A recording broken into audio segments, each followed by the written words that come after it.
আসসালামু আলাইকুম। বৈশ্বিক এই মহামারীতে যে যেখানে বসে আমাকে শুনছো, আশা করি সবাই অনেক নিরাপদে আছো এবং ভালো আছো। তোমরা সবাই জানো, দীর্ঘদিন যাবৎ আমরা ক্লাসের বাইরে আছি, তাই ডিজিটাল পদ্ধতিতে তোমাদেরকে এই ক্লাসের ব্যবস্থা করা হয়েছে যাতে তোমাদের পড়াশোনার কোনো ব্যাঘাত না ঘটে। তো সবাইকে আজকে আমার এই ফেসবুক অনলাইন ক্লাসে স্বাগতম। প্রথমেই এই অনলাইন ক্লাসের জন্য কৃতজ্ঞতা স্বীকার করে নিচ্ছি গণপ্রজাতন্ত্রী বাংলাদেশ সরকারের শিক্ষা মন্ত্রণালয়ের প্রতি, বাংলাদেশ কারিগরি শিক্ষা অধিদপ্তরের প্রতি এবং এর সকল কর্মকর্তা কর্মচারীবৃন্দের প্রতি, সর্বোপরি আমার ময়মনসিংহ পলিটেকনিক ইনস্টিটিউটের কর্তৃপক্ষের প্রতি অশেষ কৃতজ্ঞতা জ্ঞাপন করে আমি আজকে আমার বিষয় শুরু করছি। আজকে আমার বিষয় হচ্ছে ওয়ার্কশপ সেফটি অ্যান্ড ম্যানেজমেন্ট, যার বিষয় করে হচ্ছে 67121। আর যাদের জন্য এই আয়োজন তারা হচ্ছে আমার প্রিয় দ্বিতীয় পর্বের পাওয়ার টেকনোলজির সকল ছাত্রছাত্রীবৃন্দ। আজকের টপিক হচ্ছে দ্বিতীয় অধ্যায় দুর্ঘটনা। তো প্রিয় বন্ধুরা, যদি আমাকে শোনা যায় ঠিকমতো, সাউন্ড ঠিক থাকে, তাহলে আমাকে কমেন্টে জানাও এবং কে কোথা থেকে শুনছো আমাকে জানাও, তাহলে আমি পরবর্তীতে আমার পরিচয় দিয়ে আমি পড়াশোনার মধ্যে চলে যাব। ওকে বন্ধুরা, তাহলে আমি আমার ক্লাস শুরু করতেছি। উপস্থাপনায় আসি আমি মোহাম্মদ মানিক মিয়া, জুনিয়র ইন্সট্রাক্টর পাওয়ার, ময়মনসিংহ পলিটেকনিক ইনস্টিটিউট, ময়মনসিংহ। এখানে আমার ইমেল অ্যাড্রেস দেওয়া আছে, যদি পাঠ সম্বন্ধে বুঝতে কারো কোনো সমস্যা হয় তাহলে ইমেল অ্যাড্রেসের মাধ্যমে আমার সাথে যোগাযোগ করতে পারো। আর এটি হচ্ছে লেকচার নাম্বার 2, অর্থাৎ এটি দ্বিতীয় অধ্যায়ের উপর লেকচার। ইতিমধ্যে গত সপ্তাহে প্রথম অধ্যায়ের উপর একটা লেকচার দেওয়া হয়েছে। তো এই পাঠ শেষে আমরা শিক্ষার্থী বন্ধুরা তোমরা যা শিখতে পারবে সেটি হচ্ছে দুর্ঘটনা বলতে আমরা আসলে কি বুঝি। দুর্ঘটনার বিভিন্ন প্রকারভেদ আছে, সেই প্রকারভেদগুলো নিয়ে কি আমরা আলোচনা করব। তারপর আমরা দেখব যে কোনো একটা দুর্ঘটনা বর্ণনা আমরা শিখবো। আজকে যে কোনো একটা দুর্ঘটনা বলে তার বর্ণনা আমরা শিখবো, বা তার ব্যয় কীভাবে নির্ধারণ করা যায় সেটাও আমরা শিখবো। এবং সর্বোপরি শিখবো সেটা হচ্ছে দুর্ঘটনার প্রতিরোধের উপায় ও প্রয়োজনীয়তা, যেটা কি আমাদের জন্য খুব ইম্পর্ট্যান্ট একটা জিনিস। তো আমরা শুরুতেই জেনে নেই দুর্ঘটনা আসলে জিনিসটা কি। তো দুর্ঘটনা আমরা মোটামুটি সবাই অবগত। দুর্ঘটনা হলো এমন একটি অপরিকল্পিত, এটা কেউ প্রত্যাশা করে না, অপরিকল্পিত, অনাকাঙ্ক্ষিত এবং অবাঞ্ছিত একটা ঘটনা, যার দ্বারা কি মানুষের অথবা তার জানমালের ক্ষতিগ্রস্ত হয়, অথবা কি কোম্পানির উন্নয়ন কি বাধাগ্রস্ত হয়, অথবা কি ব্যাহত হয়। বিভিন্ন কারণে কি দুর্ঘটনা ঘটে থাকে। তো এটাই হচ্ছে কি দুর্ঘটনা। দুর্ঘটনা অবশ্যই কি একটা অপ্রত্যাশিত জিনিস, যাকে আমরা কখনোই কামনা করি না। তারপর হচ্ছে দেখো, এখানে আমরা একটা চিত্র দেখতে পাচ্ছি। এখানে গ্রাইন্ডিং মেশিনে কাজ করা হচ্ছে। দেখো, যে ব্যক্তি এখানে কাজ করতেছে তার হাতে কি কোনো গ্লোভস নেই। তাহলে এর থেকে যে চিপসগুলো কি বের হয়ে আসতেছে, তো সেই চিপসগুলো কিন্তু এই কাজ করা ব্যক্তির হাতে লাগতেছে। এতে কি তার হাতে কি সমস্যা হতে পারে, তার হাতটা কি পুড়ে যেতে পারে, সামান্য পরিমাণ কি ক্ষতিগ্রস্ত হতে পারে। তো এই যে ক্ষতিগ্রস্ত হওয়াটা, সেটাই হচ্ছে কি একটা দুর্ঘটনা। এর থেকে যদি সে কোনো রকমভাবে আঘাতপ্রাপ্ত হয় বা তার কোনো শারীরিক ক্ষতি হয়, তাহলে কি সেটা কি আমরা কি এক প্রকার দুর্ঘটনা বলবো। তারপর আমরা দেখতে পাচ্ছি যে পাশে আরেকজন লোক কি একটা ঘূর্ণায়মান যন্ত্রের কাছাকাছি কি হাত দিয়ে রাখছে। তো যদি অসাবধানতাবশত এই কাছাকাছি ব্যক্তিটির হাত যদি এই শ্যাফটের উপরে কি চলে যায় বা শ্যাফটের কাছাকাছি চলে যায়, তাহলে কি আমরা দেখতে পাবো এই ব্যক্তিটির হাত কি কেটে যাওয়ার কি সম্ভাবনা থাকবে। তাহলে কি এই ক্ষেত্রেও কি একটা দুর্ঘটনা ঘটার কি সম্ভাবনা কি থেকে যাবে। তাহলে কি এটাকে আমরা একটা দুর্ঘটনা বলতে পারি। তো প্রিয় বন্ধুরা, আমরা দেখি যে বিভিন্ন ধরনের দুর্ঘটনা আছে। তো এই দুর্ঘটনার প্রকারভেদটা আমরা দেখি। দুর্ঘটনা মূলত হচ্ছে দুই প্রকার। একটা হচ্ছে সংগঠনকৃত দুর্ঘটনা বা সাধারণ দুর্ঘটনা, আর একটা হচ্ছে ক্ষয়ক্ষতিজনিত দুর্ঘটনা। এখন সংগঠনকৃত বা সাধারণ যে দুর্ঘটনা আছে, সেটাকে আবার বিভিন্ন উপশ্রেণীতে কি ভাগ করা যায়। যেমন একটা হচ্ছে যানবাহনজনিত দুর্ঘটনা, তারপর হচ্ছে আরোহী বা যাত্রী বা সাধারণের দুর্ঘটনা, তারপর হচ্ছে যান্ত্রিক দুর্ঘটনা, যদি কোনো যন্ত্র থেকে দুর্ঘটনা ঘটে থাকে সেটা হচ্ছে যান্ত্রিক দুর্ঘটনা। অযান্ত্রিক দুর্ঘটনা, দুর্ঘটনাটা কি অযান্ত্রিকও হতে পারে, যেরকম তুমি হেঁটে যাচ্ছ, তো তুমি হঠাৎ করে কি পিছলিয়ে পড়ে গেছো, তো এটা কিন্তু কোনো যন্ত্রের মাধ্যমে সংঘটিত হয় নাই, তাহলে কি এটাকে আমরা অযান্ত্রিক দুর্ঘটনা বলে থাকবো। তারপর আরও অনেক প্রকারভেদ আছে, যেরকম কি প্রাকৃতিক দুর্ঘটনা, তারপর হচ্ছে পতনজনিত, আমরা যে একটু আগে কথা বললাম যে পতনজনিত, কোনো কিছু পড়ে যাওয়ার ফলে তুমি একটা যন্ত্র ওয়ার্কশপে কি নিয়ে যাচ্ছ, সেই যন্ত্রটা হয়তো বাড়ি, তো এই হঠাৎ করে যদি তোমার সেটা কি পায়ে পড়ে যায়, তাহলে কি তোমার পাটা কি ক্ষতিগ্রস্ত হবে, তুমি কি দুর্ঘটনা কবলিত হবে, সেটা হচ্ছে কি পতনজনিত দুর্ঘটনা। তারপর আরো দুর্ঘটনা আছে, সেটা হচ্ছে কি ঘূর্ণায়মান যন্ত্রপাতি হতে দুর্ঘটনা। যে ঘূর্ণায়মান যে জিনিসগুলো আছে, আমরা একটা ছবি দেখিয়েছিলাম, সেই ছবি থেকে একটা ঘূর্ণায়মান শ্যাফটের উপরে কি একটা ব্যক্তি কি হাত দৌড়ে রেখেছিল, যদি ওই শ্যাফটের কাছাকাছি তার হাতটা চলে যেত, তাহলে কি দুর্ঘটনা ঘটার সম্ভাবনা থাকতো, তাহলে সেই যন্ত্র থেকে যে দুর্ঘটনা সংঘটিত হতো সেটাই হচ্ছে কি ঘূর্ণায়মান যন্ত্রপাতি হতে দুর্ঘটনা। অথবা দুর্ঘটনা আছে আরো, যে মালামাল অনিরাপদ সংরক্ষণজনিত দুর্ঘটনা, যেরকম আমরা জানি কি মোবিল বা রুবেল যেটা, সেটাকে একটা পিছলানো জাতীয় পদার্থ। এই পিছলানো জাতীয় পদার্থ তুমি মেঝেতে ফেলে রাখো, তুমি কারখানাতে বা তোমার ওয়ার্কশপে, তাহলে কি যে কেউ এইখানে কি পিছলে মাটিতে পড়ে যেতে পারে, তাহলে কি এই ক্ষেত্রে কি একটা দুর্ঘটনা ঘটার সম্ভাবনা কি থেকে যাবে। তারপর হচ্ছে উত্তোলন বা শারীরিক বিপর্যয়জনিত দুর্ঘটনা, যেরকম কি তুমি উত্তোলন করতে পারো 10 কেজি, এখন তুমি যদি 100 কেজি উত্তোলন করতে যাও, তাহলে কি তোমার কোমরে ব্যথা পেতে পারো, তারপর শারীরিকভাবে তুমি কি আঘাতপ্রাপ্ত হতে পারো। এটা হচ্ছে কি উত্তোলনের সময় একটা ঘটে যাওয়া দুর্ঘটনা। তারপর হচ্ছে তাপ দেওয়া হওয়া অথবা কি জ্বলসে যাওয়া জনিত দুর্ঘটনা, যেরকম কি তুমি প্রচণ্ড তাপ, আমরা যারা পাওয়ার প্ল্যান্টে জব করি বা বিভিন্ন পাওয়ার প্ল্যান্টে আমরা যখন গেছি, দেখবা যে একজস্ট যে পাইপটা আছে, সেই পাইপে কি অত্যাধিক তাপ থাকে, তো এই অত্যাধিক তাপের কাছাকাছি যদি তুমি হাতটা নিয়ে যাও কোনো কিছু প্রোটেকশন ছাড়া, তাহলে কি সেই ক্ষেত্রে তোমার কি হাতটা পুড়ে যাওয়ার সম্ভাবনা থাকবে। তারপর হচ্ছে রাসায়নিক দহনজনিত দুর্ঘটনা, যে বিভিন্ন রাসায়নিক পদার্থ আছে, এগুলো যদি তুমি কি এই গ্লোভস ছাড়া বা কোনো প্রোটেকশন ছাড়া যদি তুমি কি হাত দাও, তাহলে কি সেই ক্ষেত্রে তুমি কি দুর্ঘটনার কবলিত হতে পারো। তারপর আরেকটা দুর্ঘটনা আছে, এটাকে আমরা সবাই মোটামুটি পরিচিত যে দুর্ঘটনার সাথে, সেটা হচ্ছে অগ্নি বিস্ফোরণজনিত দুর্ঘটনা। যে অগ্নি বিস্ফোরণজনিত দুর্ঘটনা অনেকাংশে বা অনেক ক্ষেত্রে কি ঘটে থাকে বা প্রায় ঘটে থাকে। তারপর দুর্ঘটনার আরও প্রকারভেদ আছে, সেগুলো হচ্ছে কি সুচালু অমসৃণ তল হতে কি দুর্ঘটনা ঘটতে পারে, তড়িতাহিত হয়ে দুর্ঘটনা ঘটতে পারে, যেরকম কি বৈদ্যুতিক শর্ট সার্কিটের কারণে কি দুর্ঘটনা ঘটতে পারে। তারপর হচ্ছে উড়ন্ত বস্তু হতেও দুর্ঘটনা ঘটতে পারে। উড়ন্ত বস্তু বলতে কি, যে উপর দিয়ে কোনো একটা জিনিস কি উড়ে এসে তোমার গায়ে লাগছে বা কোথাও তোমার মেশিনে লাগছে, তো সেই ক্ষেত্রে কি একটা দুর্ঘটনা ঘটার কি সম্ভাবনা থাকে। তারপর হচ্ছে এব্রেথেব্র বস্তু হতেও কি দুর্ঘটনা ঘটার সম্ভাবনা থেকে যায়। তারপর হচ্ছে সর্বোপরি যেটা হচ্ছে কি অসচেতন, যদি আমরা অসচেতন থাকি, তাহলে যে কোনো সামান্য একটা বস্তু থেকেও কি আমাদের কি শরীরে বা হচ্ছে কি আমাদের যন্ত্রে যে কোনো ধরনের একটা দুর্ঘটনা কি হয়ে যেতে পারে, যদি আমরা কি অসচেতন থাকি। এরকম দুর্ঘটনা আমরা কি কখনোই কি প্রত্যাশা করি না। তারপর দেখো যে আমরা যে 2 প্রকার দুর্ঘটনা পড়ছিলাম, যে একটা হচ্ছে কি ক্ষয়ক্ষতিজনিত দুর্ঘটনা, কি আবার 4 প্রকার। তো ক্ষয়ক্ষতিজনিত দুর্ঘটনাগুলো কি, একটা হচ্ছে কর্ম অক্ষম আঘাতজনিত দুর্ঘটনা, তারপর হচ্ছে সামান্য আঘাতজনিত দুর্ঘটনা।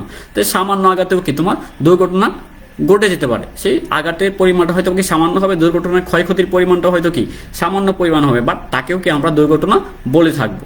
তারপর হচ্ছে মালামালের ক্ষয়ক্ষতি, এটা হচ্ছে কি একটা প্রত্যক্ষ ক্ষতি আর কি, আমরা এই বিষয়টা নিয়ে পরে আলোচনা করব। তো যখন দুর্ঘটনা হবে তখন কি আমার মালামাল অবশ্যই ক্ষতিগ্রস্ত হবে, যদি সেখানে মালামাল থেকে থাকে, তাহলে কি সেই ক্ষেত্রেও কি আমার দুর্ঘটনা ঘটে থাকবে। তারপর হচ্ছে আহত সন্নিহিত দুর্ঘটনা, তো 2টা বস্তু যখন কি কাছাকাছি আসবে, তখনও কি দুর্ঘটনা ঘটার সম্ভাবনা কি থেকে যাবে। তারপর দেখো যে জিনিসটা আমরা আজকে দেখব, অনেকগুলো দুর্ঘটনার প্রকারভেদ আমরা পড়ছি, প্রায় 20 প্রকার দুর্ঘটনার প্রকারভেদ আমরা ইতিমধ্যে পড়েছি। তো এই যে কোনো এক প্রকার দুর্ঘটনার বর্ণনা আমরা আজকে দিয়ে থাকবো।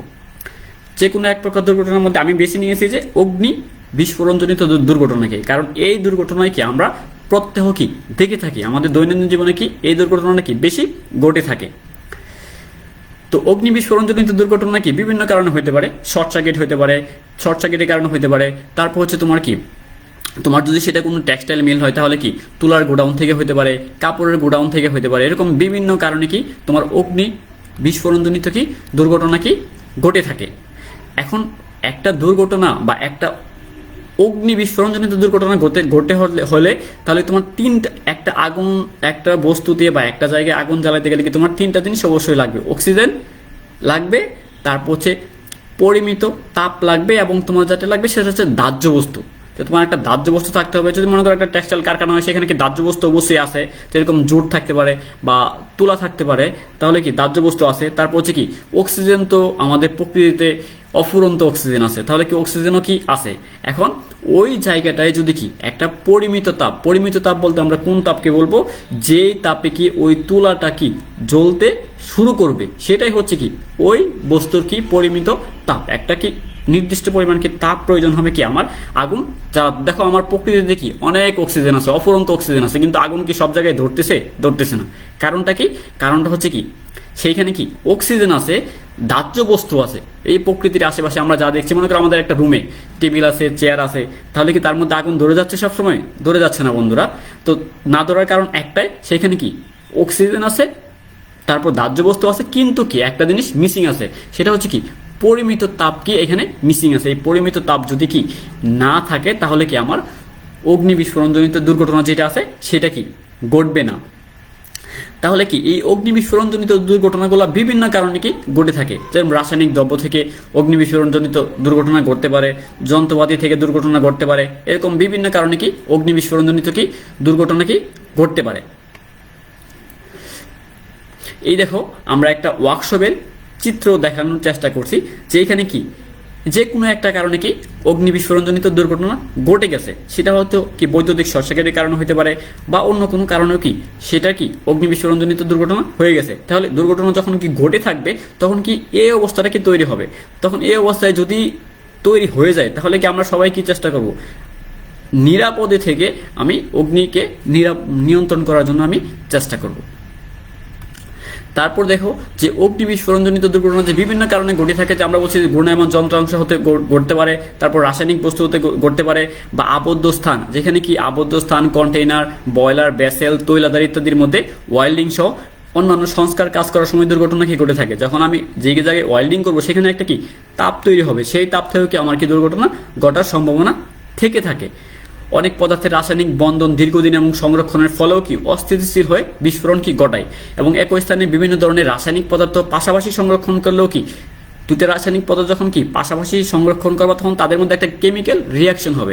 এই কেমিক্যাল রিয়াকশনের ফলেও কি আমার দুর্ঘটনা ঘটার সম্ভাবনা থেকে যায়। তারপর আরও বহুবিধ কারণ আছে, যে আমেরিকার ন্যাশনাল সেফটি কাউন্সিলের মতে দুর্ঘটনা ঘটার 5টা অন্যতম কারণ, সেটা হচ্ছে যে তোমার কর্মীর পারিবারিক ও সামাজিক পরিবেশগত কারণ। কর্মীর পারিবারিক ও সামাজিক পরিবেশগত কারণ কোনটা? এখন মনে করো যে তুমি আজকে সকালে তুমি বাসা থেকে বের হয়েছো, একটা কাজে গেছো, তো কারখানাতে, সেই কাজে যাওয়ার পরে তুমি দেখতে পাচ্ছ যে সেইখানে তুমি কাজ করতেছো, নর্মাল তোমার ওয়েতে কাজ করতেছো। তো যদি তুমি পরিবার থেকে একটা অন্য মানসিকতা নিয়ে যাও, বা তোমার মনটা খারাপ, এখন তোমার কি কাজে মনোযোগ থাকবে না। এখন তুমি একটা ঘূর্ণায়মান যন্ত্রাংশে কাছাকাছি কাজ করতেছো, তো সেই ক্ষেত্রে যদি কি তোমার দুর্ঘটনা, সেই ক্ষেত্রে তুমি কি অসচেতন থাকবা। তাহলে কি একটা ঘূর্ণায়মান বস্তুর নিকট যখন তুমি যাবা, তো সেই ক্ষেত্রে কি তোমার সচেতনতা যেহেতু নাই, তাহলে কি সহজে কি দুর্ঘটনা ঘটতে পারে। এবং কর্মীর ব্যক্তিগত ত্রুটির কারণে কি দুর্ঘটনা ঘটে থাকে। ব্যক্তিগত ত্রুটি বলতে কি, তোমাকে হ্যান্ড গ্লোভ দেওয়া হয়েছে, তোমাকে প্রোটেকশন দেওয়া হয়েছে, তুমি সেগুলো কি পরিধান করো নাই, তো সেই ক্ষেত্রে তুমি যদি কি কাজ করতে যাও, তাহলে কি দুর্ঘটনা ঘটতে পারে। তারপর হচ্ছে বিপজ্জনক কর্ম বা যান্ত্রিক বা ভৌত ত্রুটি, এইসব ত্রুটির কারণে কি আমার অগ্নি বিস্ফোরণজনিত কি দুর্ঘটনা ঘটতে পারে। অথবা কি বৈদ্যুতিক শর্ট সার্কিট, যেটা কি একটা কমন দুর্ঘটনা অগ্নি বিস্ফোরণের ক্ষেত্রে, সেটা হচ্ছে কি বৈদ্যুতিক শর্ট সার্কিট। যে বৈদ্যুতিক শর্ট সার্কিটের কারণে কি আমার অগ্নি বিস্ফোরণজনিত দুর্ঘটনা ঘটে থাকে। অথবা কি আহত হওয়া ব্যক্তি থেকেও দুর্ঘটনা ঘটতে পারে। তারপর আমরা দেখি যে দুর্ঘটনা ব্যয় নিরূপণ। দুর্ঘটনার ব্যয় কি আসলে, যখন এই অগ্নি বিস্ফোরণজনিত দুর্ঘটনা বলো বা যে কোনো একটা দুর্ঘটনা যদি ঘটে যায়, তাহলে কি সেই ক্ষেত্রে আমার কিছু না কিছু কি ব্যয় হবে বা ক্ষতি হবে। যে ক্ষতিটা সেটাই হচ্ছে কি আমার ব্যয় আসলে। তো এই ব্যয়টা যে হবে, এই ব্যয়টার 2টা প্রকারভেদ আছে। যে একটা হচ্ছে প্রত্যক্ষ ব্যয়। প্রত্যক্ষ বলতে আমরা কি বন্ধুরা বুঝি, প্রত্যক্ষ হচ্ছে যেটা কি সরাসরি আগুন ধরছে তোমার কোম্পানিতে, তাহলে কি সরাসরি তোমার যেই জিনিসগুলো ক্ষতিগ্রস্ত হয়েছে বা যেই জিনিসগুলো তোমার যেই ক্ষতির পরিমাণটা একেবারে সরাসরি কারণে কি সংঘটিত হয়েছে, সেটাই কি তোমার প্রত্যক্ষ ব্যয়, যেটা কি তোমার অগ্নি বিস্ফোরণের সাথে কি সরাসরি জড়িত, সেটাই হচ্ছে কি প্রত্যক্ষ ব্যয়। তো প্রত্যক্ষ ব্যয়ের মধ্যে কোনটা আছে দেখো, যে দুর্ঘটনার জন্য অঙ্গহানি, যখন একটা কোম্পানিতে বা একটা ওয়ার্কশপে দুর্ঘটনা ঘটে তাহলে কি অঙ্গহানি হয়ে যায়, জীবনহানি সম্ভাবনা থেকে যায়। তো এই সব যে ব্যয়টা সেটা হচ্ছে কি আমার প্রত্যক্ষ ব্যয়। তারপর হচ্ছে কি চিকিৎসার জন্য কি একটা ব্যয়, যখন কি কারো অঙ্গহানি হবে বা কারো জীবনহানি হবে, তার সৎকার দাফন করতে হবে, তার অঙ্গহানি যদি হয় তাহলে কি সেটা কি তার ট্রিটমেন্ট করতে হবে। তো এই সব কারণে কি যে ব্যয়গুলো হয় সেগুলাই হচ্ছে কি প্রত্যক্ষ ব্যয়। ঠিক আছে, তো আমরা একটা হিসাব দেওয়ার এখানে চেষ্টা করছি, যে সাপোজ মনে করো দুর্ঘটনার জন্য অঙ্গহানি, জীবনহানি, ক্ষতিপূরণ দেওয়ার জন্য ব্যয় হচ্ছে 1000 টাকা, এটা সাপোজ আমরা ধরে নিচ্ছি। তো তারপর হচ্ছে চিকিৎসার জন্য ব্যয় হচ্ছে 500 টাকা, তাহলে টোটাল কত হচ্ছে আমার, টোটাল হচ্ছে আমার 1500 টাকা। 1000 টাকা আর 500 টাকা টোটাল হচ্ছে কি 1500 টাকা। তারপর হচ্ছে কি পরোক্ষ ব্যয় বলছি আমরা। পরোক্ষ ব্যয় বলতে কি, যখন কোনো জায়গায় অগ্নি বিস্ফোরণ ঘটে থাকবে বা কোনো ওয়ার্কশপে যখন কি অগ্নি বিস্ফোরণ সংঘটিত হবে, তখন কি প্রত্যক্ষ ব্যয়ের পাশাপাশি আরও কিছু ব্যয় হয়ে থাকে। সাপোজ মনে করো যে তোমার একটা কারখানাতে কি অগ্নি বিস্ফোরণ কি সংঘটিত হয়েছে, তো অগ্নি বিস্ফোরণ সংঘটিত হওয়ার ফলে কি সরাসরি তোমার কি অঙ্গহানির ফলে কি একটা ব্যয় হয়েছে। আবার কি তোমার এই যে অঙ্গহানি হয়েছে, তাহলে কি তোমার ওই ব্যক্তি দ্বারা যে উৎপাদন হইতো সেটা কি স্থবির হয়ে গেছে না, তাহলে কি এই যে উৎপাদনজনিত যে লসটা সেটাই হচ্ছে কি আমার অঙ্গ পরোক্ষ ব্যয়। সেটা কি প্রত্যক্ষভাবে জড়িত না, বাট কি সে পরোক্ষভাবে কি জড়িত, পরোক্ষভাবে তার ক্ষতি লেগে হয়ে গেছে। একটা কর্মচারী যদি কি দুর্ঘটনা কবলিত হয়, তাহলে কি তার দ্বারা যে উৎপাদন হইতো সেই উৎপাদনটা কি ব্যাহত হবে, তাহলে এর জন্য যে কোম্পানির ব্যয়টা হবে সেটাই হচ্ছে কি আমার পরোক্ষ ব্যয়। এই পরোক্ষ ব্যয়ের মধ্যে দেখো এখানে কি দুইটা ভাগে ভাগ করা আছে। একটা হচ্ছে কি সময় অপচয়জনিত ব্যয়। সময় অপচয়জনিত ব্যয়গুলো কি আসলে, যে আহত কর্মচারী হইতে পারে, এই আহত কর্মচারীর জন্য আমরা একটা ব্যয় ধরছি, সেটা হচ্ছে 500 টাকা ধরছি। তারপর তার প্রাথমিক চিকিৎসার ব্যয়, এখানে 300 টাকা ধরা হয়েছে। তারপর সহযোগী, প্রত্যেকটা উচ্চ পদস্থ কর্মচারী কি একজন সহযোগী কর্মচারী থাকে। তো যখন কোনো কর্মচারী কি দুর্ঘটনা কবলিত হয়, তাহলে কি তার সহযোগীও কি দুর্ঘটনা কবলিত হওয়ার সম্ভাবনা থাকে, তাহলে কি সেই ক্ষেত্রে তারও কি একটা ক্ষতি হয়, আর ক্ষতির জন্য কি একটা কি ব্যয় হয়ে যায়। তো সেটাই কি আমরা ধরে নেওয়ার চেষ্টা করছি। তাহলে আহত কর্মচারী 500 টাকা, তারপর প্রাথমিক চিকিৎসার ব্যয় হচ্ছে তার 300 টাকা, এবং সহযোগী যে কর্মচারী তার জন্য কি ক্ষতির পরিমাণ হয়েছে কি 200 টাকা। তাহলে কি এই পরোক্ষ ব্যয়ের সময় অপচয়জনিত মোট ব্যয় হচ্ছে 1000 টাকা। তারপর পরোক্ষ ব্যয় আরেকটা প্রকারভেদ আছে, সেটা কি, সেটা হচ্ছে কি উৎপাদন জনিত ব্যয়। পরোক্ষ ব্যয় হচ্ছে উৎপাদন জনিত ব্যয়, উৎপাদন জনিত কি ক্ষতি। ঠিক আছে, এই উৎপাদন জনিত আমরা কি বলছিলাম, যে যখন অগ্নি বিস্ফোরণ হবে তখন কি সরাসরি যে ব্যয়গুলো হবে সেগুলো হচ্ছে কি প্রত্যক্ষ ব্যয়, আর পিছনে কিছু ব্যয় হয়ে থাকে বা ক্ষতি হয়ে থাকে, সেগুলো হচ্ছে কি আমার পরোক্ষ ব্যয়। তো পরোক্ষ ব্যয় যেরকম কি এখানে দেখানো হচ্ছে কি উৎপাদন জনিত ব্যয়। উৎপাদন জনিত ব্যয় বলতে কোনগুলা, এখন যখন কোনো একটা কারখানা থেকে আমার আগুন ধরে যাবে, মেশিনপত্র নষ্ট হয়ে যাবে, মেশিনপত্র ক্ষতিগ্রস্ত হয়ে যাবে, তখন কি সেখানে কি পুরো উৎপাদন ব্যবস্থায় কি ভেঙে পড়বে। কিন্তু এই উৎপাদন ব্যবস্থা যদি কি ভেঙে পড়ে, তাহলে কি কোম্পানির বিশাল এক ক্ষতি হয়ে যাবে। তো সেটাই হচ্ছে কি উৎপাদনজনিত ব্যয়। তারপর হচ্ছে মালামাল নষ্টজনিত ব্যয়। এখন একটা মেশিনে কি অগ্নি বিস্ফোরণ হলেই যে সেটা কি ক্ষতিগ্রস্ত হয়ে যাবে সব কিছু, সেরকম না। এখন যখন তুমি কি সেই মেশিনটা আবার মেরামত করতে যাবা, তখন কি ইঞ্জিনিয়াররা দেখবে যে এখানে কি কি ক্ষতিগ্রস্ত হয়েছে, তার জন্য কি পরিমাণ কি ক্ষতি হয়েছে, তো সেটা নির্ধারণ করে কি একটা ব্যয় তারা কি নির্ধারণ করবে। তারপর সে যন্ত্রপাতি কি নষ্টজনিত ব্যয়, যে একেবারে কি যন্ত্রপাতি নষ্ট হয়ে যেতে পারে, আগুন লাগার কারণে কি যন্ত্রপাতি একেবারে নষ্ট হয়ে যেতে পারে। তাহলে কি উৎপাদনজনিত ব্যয় আমরা ধরে নিছি এখানে 5000 টাকা। তারপর হচ্ছে মালামাল নষ্টজনিত ব্যয় ধরে নিছি আমরা 2000 টাকা। তারপর হচ্ছে যন্ত্রপাতি নষ্টজনিত ব্যয় ধরছি আমরা 1000 টাকা। এটা হচ্ছে সাপোজ ধরে নিছি আমরা। তাহলে কি মোট উৎপাদনজনিত ব্যয় হচ্ছে কি আমার 8000 টাকা। এখন আমরা এটা হচ্ছে কি আমার পরোক্ষ ব্যয়। এখন পরোক্ষ ব্যয় আমরা ধরে নিয়েছিলাম কি দুইটা, পরোক্ষ ব্যয় হচ্ছে কি দুইটা, এন্ড মোট পরোক্ষ ব্যয় আমার কত হয়েছে, তো 2 ক আর 2 খ, আগে ছিল 1000 টাকা আর এখন এই উৎপাদন ক্ষতিজনিত ব্যয় হচ্ছে কি 8000 টাকা, তাহলে টোটাল ব্যয় হচ্ছে আমার 9000 টাকা। এটা হচ্ছে কি আমার পরোক্ষ ব্যয়। তাহলে কি আমার শিল্প কারখানার মোট যে ব্যয়টা হয়েছে এই অগ্নি বিস্ফোরণজনিত কারণে, সেটা কত আমরা সেটা এখন দেখে নিব। তো সেটা কি, দুইটার আমরা যোগফল বের করলে কি আমরা দুইটা পেয়ে যাব। কি যোগ করবো আমরা, একটা হচ্ছে প্রত্যক্ষ ব্যয়, যোগ হচ্ছে কি পরোক্ষ ব্যয়। এই দুইটা যোগ করার পরে আমরা যেটা পাবো সেটাই হচ্ছে কি আমার কারখানার অগ্নি বিস্ফোরণজনিত মোট ব্যয় বা মোট ক্ষতির পরিমাণ। তাহলে কি আমার প্রত্যক্ষ ব্যয় ছিল 1500 টাকা আর হচ্ছে কি পরোক্ষ ব্যয় দুইটা মিলিয়ে ছিল কি 9000 টাকা। তাহলে কত হয়েছে আমার 10,500 টাকা। তাহলে কি একটা দুর্ঘটনা হলে এরকম ভাবে কি তুমি ব্যয়টা নির্ধারণ করতে পারবা যখন তুমি একটা কোম্পানিতে কি জব করবা, ঠিক আছে। তাহলে এই অগ্নি বিস্ফোরণজনিত কারণে আমার মোট ব্যয় হচ্ছে কি 10,500 টাকা। তারপর আসি বন্ধুরা যে দুর্ঘটনা প্রতিরোধের প্রয়োজনীয়তা। আসলে দুর্ঘটনা আমরা আসলে কি কেউই কি কামনা করি না, বা আমরা সবাই চাই কি দুর্ঘটনা কি এড়িয়ে চলতে। দুর্ঘটনা কি ব্যক্তি, সমাজ এবং রাষ্ট্রীয় সকল স্তরে কি প্রতিরোধের প্রয়োজনীয়তা আছে। দুর্ঘটনা হলে কি দুর্বিষহ ঘটনা, দুর্ঘটনাকে আমরা কি কেউই কি সহজে কি মেনে নিতে পারি না, যার কারণে কি জনজীবনে কি সহসা নেমে আসে কি চরম দুঃখ। একটা দুর্ঘটনা মানে কি শুধু যে একটা কোম্পানির সামান্য পরিমাণ উৎপাদন ব্যাহত হয়েছে তা কিন্তু না, একটা দুর্ঘটনার পিছনে অনেক ধরনের কি ক্ষতি হয়ে থাকে। যদি একটা কর্মীর দুর্ঘটনা হয় তাহলে কি ওই কর্মীর পরিবারটা হয়তো কি একেবারে কি পথে বসে যায় বা তাদের অপূরণীয় কি ক্ষতি হয়ে থাকে।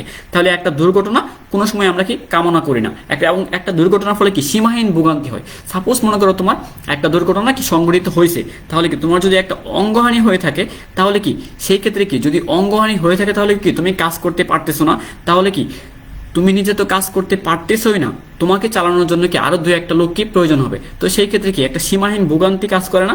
তো এই সব কারণে কি দুর্ঘটনা আমরা কি কোনো সময় কি প্রত্যাশা করি না, এটা একটা অনাকাঙ্ক্ষিত ঘটনা। দুর্ঘটনার চলমান এই পৃথিবীর গতি না থামলে জীবনের গতিকে থেমে যায়। মনে করো আমার একটা দুর্ঘটনা হয়েছে, যে আমার যে ক্ষতিটা হয়েছে আমার ক্ষতির সাথে সাথে কিন্তু কোম্পানির ক্ষতিও কিন্তু হয়ে গেছে, কারণ কি আমি কোম্পানির উৎপাদনের সাথে কি সরাসরিভাবে কি জড়িত ছিলাম। এবং সর্বোপরি কি দুর্ঘটনার কারণে কি আমার মৃত্যু হইতে পারে, যেটা কি আসলেই মানুষ কি দুর্ঘটনার দ্বারা মৃত্যু হোক এটা কি কেউ কি কামনা করে নাই, কামনা কেউ করে না। তো এমত অবস্থায় স্থানকাল পাত্রভেদে সব মানুষের একই দাবি যে দুর্ঘটনাকে রুখে দেওয়া হোক, যে কোনো উপায়ে কি দুর্ঘটনাকে রুখে দেওয়া হবে বা রুখে দিতে হবে। এই দুর্ঘটনাকে রুখে দিতে হলে বন্ধুরা আমাদের কি করতে হবে বলতো। কাজের ক্ষেত্রে দুর্ঘটনাকে রুখে দিতে হলে কি করতে হবে আমাদের বন্ধুরা, যেটা করতে হবে সেটা হচ্ছে কি দুর্ঘটনা ঘটতেই পারে, বাট দুর্ঘটনাকে সামান্য পরিমাণ যদি আমরা রুখে দিতে পারি, সেই রুখে দেওয়াটা সম্ভব হবে কিসের দ্বারা, সেফটি দ্বারা। যখন তুমি কোনো কারখানায় কোনো গুণায়মান যন্ত্রের উপর বা কোনো গুণায়মান জিনিসের সাথে কি তুমি কাজ করতে যাবা, তখন কি তোমাকে অবশ্যই অবশ্যই অবশ্যই তোমাকে কি সেফটিটাকে প্রাধান্য দিতে হবে। তাই দুর্ঘটনার ক্ষয়ক্ষতি রোধে এবং কি জনবলের নিরাপত্তা বিধানের জন্য দুর্ঘটনার প্রতি ব্যবস্থা গড়ে তোলার প্রয়োজনীয়তা অপরিসীম। আমরা জানি কি, আমরা একটা কথা সবসময় শুনে থাকি, সেটা হচ্ছে কি প্রিভেন্টিং ইজ বেটার দেন কিউর, অর্থাৎ কি আরোগ্য লাভের চেয়ে প্রতিরোধের চেয়ে। তুমি একটা সমস্যায় পড়ে গেছো, তো সেই সমস্যায় পড়ে যাওয়ার পরে চিন্তা করার চেয়ে তুমি যদি কি ওই সমস্যাটা কি আগে থেকে চিন্তা করতা যে এই সমস্যাটাকে আমি কিভাবে প্রতিরোধ করতে পারি, তো সেটাই ছিল তোমার জন্য কি শ্রেয়। এই জন্যই কি প্রত্যেকটা কারখানাতে যখন শ্রমিকরা কাজ করে তখন কি তাদেরকে যে নির্দেশনাটা দেয়া হয় সেটা হচ্ছে কি যে দুর্ঘটনা ঘটতেই পারে, গুণায়মান জিনিস কখন নষ্ট হয়ে যাবে, বৈদ্যুতিক শর্ট সার্কিট কখন হবে, আমরা কি কেউ এটা জানি না। তাহলে কি করতে হবে আমাদের, যাতে দুর্ঘটনা কমে থাকে বা দুর্ঘটনা যাতে কি কম সংঘটিত হয়, সেই ক্ষেত্রে আমাদের যে জিনিসটা করতে হবে সেটা হচ্ছে কি সেফটি রুলসগুলো অনুসরণ করতে হবে। যেরকম কি আমি বৈদ্যুতিক কাজ করতে গেলে কি আমার কি প্রপার কি বোর্ড পড়তে হবে, তারপর হচ্ছে যে আমার হাই ভোল্টেজের যে হ্যান্ড গ্লোভসগুলো আছে সেগুলো পড়তে হবে। এখন তুমি ওয়েল্ডিং করতে যাচ্ছ তাহলে কি তোমার কি হ্যান্ড শিল ব্যবহার করতে হবে। তারপর তুমি এই যে তাপীয় বস্তু আছে বা ওয়েল্ডিং যে বস্তু আছে সেই বস্তু তুমি হাত দিয়ে ধরতে পারবে না, তাহলে কি সেই ক্ষেত্রে তোমার কি তোমার একটা মেটালের সাহায্যে বা যেটাকে আমরা টং বলি সেই টং দিয়ে কি তোমাকে ধরতে হবে। তুমি যদি সেটাকে তুমি সেটার মধ্যে তুমি কাজ করতে চাও, তাহলে কি প্রপার ওয়েতে তোমার দুর্ঘটনা যাতে না হয় সেরকম ব্যবস্থা নিয়ে তোমার কি কাজ করতে হবে, তাহলেই কি আমাদের দুর্ঘটনা কি কম হয়ে থাকবে। তো এরকমভাবে কি আমি দুর্ঘটনাকে কমিয়ে আনতে পারি, দুর্ঘটনা আমি একেবারে কি প্রতিরোধ করতে পারবো না, জাস্ট আমি কি কমিয়ে আনতে পারি। তো প্রিয় বন্ধুরা, এই ছিল আজকের এই দ্বিতীয় অধ্যায়ে পড়াশোনা। মোটামুটি এই বইটা মোটামুটি সহজ আছে, তোমরা যদি বাসায় দেখো তাহলে নিজের আশা করি যে পেরে যাবে। আর যদি কোনো সমস্যা থাকে এই পাঠের উপরে, বা আজকে যদি তুমি আমাকে কোনো প্রশ্ন করো, তো সেই ক্ষেত্রে কি তুমি আমাকে আজকে প্রশ্ন করতে পারো যে কোনো বিষয়ে। এই আজকে যা পড়ানো হয়েছে দ্বিতীয় অধ্যায় দুর্ঘটনার উপর, সেই দুর্ঘটনার উপর কোনো প্রশ্ন করলে তুমি আমার সাথে কি প্রশ্ন শেয়ার করতে পারো, তাহলে কি আমি তোমাকে উত্তর দেওয়ার চেষ্টা করব। তাহলে এটা হচ্ছে কি আমার প্রশ্ন এবং উত্তর প্রদান পর্ব। যদি বন্ধুরা কোনো প্রশ্ন না থেকে থাকে তাহলে কি পরেও আমাকে প্রশ্ন করতে পারো, আমার যে মেল অ্যাড্রেস আছে ওইখানেও তুমি আমাকে প্রশ্ন করতে পারো, বা এই যে স্কিল পোর্টাল বাংলাদেশ ফেসবুক গ্রুপটা আছে, তো সেইখানেও কি তুমি আমাকে প্রশ্ন করে কি কমেন্টের মাধ্যমে আমাকে প্রশ্ন করে তুমি উত্তরটা নিয়ে নিতে পারো আমার কাছ থেকে। তো প্রিয় বন্ধুরা, আমরা আজকে যা পড়ছি, তো আমার বাড়ির কাজ হচ্ছে আজকে যা পড়াশোনা আমরা করলাম সেই পড়াশোনাটা কি বাড়ি থেকে তোমরা স্টাডি করবা। আশা করি যদি বাড়িতে পড়াশোনা করো তাহলে কি তোমরা কি পেরে যাবে, এটা কঠিন কোনো বিষয় না। তো আশা করি যে যদি বাড়িতে স্টাডি করো তাহলে কি পেরে যাবে। যদি না পারো বা যদি কোনো কিছু না বোঝো তাহলে তো আমি আসি। তো বাড়ির কাজ হচ্ছে যে পরবর্তী আজকের যে পড়াশোনা করলাম সেটা পড়ে আসবা, এবং পরবর্তী অধ্যায়ের যে পড়াশোনা আছে আমি চতুর্থ অধ্যায়ের পরবর্তীতে ক্লাস নিব, তো পরবর্তী অধ্যায়ের পড়াশোনাটা কি পড়ে আসবা। তো এই পরবর্তী অধ্যায়ের পড়াশোনা হচ্ছে নিরাপত্তা, সচেতনতা ও প্রশিক্ষণ। তো বন্ধুরা, এই ভিডিওটি তুমি যদি কি পুনরায় দেখতে চাও বা আজকে যদি দেখে না থাকো তাহলে কি এই ভিডিওটি পুনরায় দেখতে ভিজিট করো www.skill.gov.bd অথবা কি জাতীয় দক্ষতা বাতায়ন পেজে। তাহলে কি আমার এই ভিডিওটা বা তুমি এই অনলাইন ক্লাস রিলেটেড সকল ভিডিও কি পেয়ে যাবে। তো প্রিয় বন্ধুরা, সবাইকে অসংখ্য অসংখ্য ধন্যবাদ জানিয়ে আজকের মতো এখানেই শেষ করব। আল্লাহ হাফেজ। তো সবার প্রতি নির্দেশনা থাকবে যে সবাই করোনা থেকে নিরাপদে থাকো, সাবধানে থাকো, সর্বোপরি সচেতন থাকো এবং সামাজিক দূরত্ব বজায় রেখে চলো। এবং কি আমরা যে জিনিসটা সবসময় বলে থাকি, এবং কি তুমি নিজে বাড়িতে অবস্থান করো, নিরাপদে থাকো। ঠিক আছে, এই সকল বন্ধুরা ভালো থেকো। আবার সবাইকে আমার সশ্রদ্ধ সালাম জানিয়ে শেষ করছি। আসসালামু আলাইকুম।